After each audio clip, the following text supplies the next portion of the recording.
Nouvelle fermeture des écoles, collèges et universités à Pékin. Plus d'un millier de vols au départ et à l'arrivée de la capitale chinoise annulés.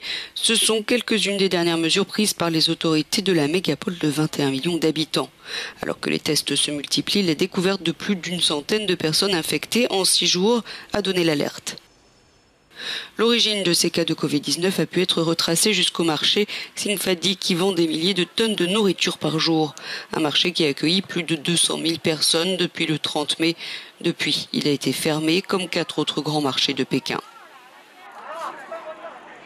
En parallèle au Royaume-Uni, les chercheurs de l'essai clinique Recovery ont annoncé avoir fait une avancée majeure dans le traitement des formes graves de Covid-19 grâce à un corticostéroïde bien connu et bon marché.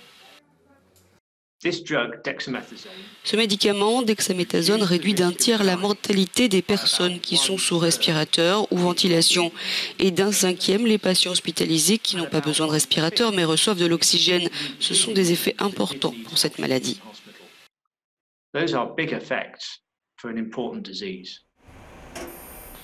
Un scientifique de l'Imperial College de Londres a par ailleurs commencé à tester un vaccin synthétique contre le Covid-19 sur l'être humain.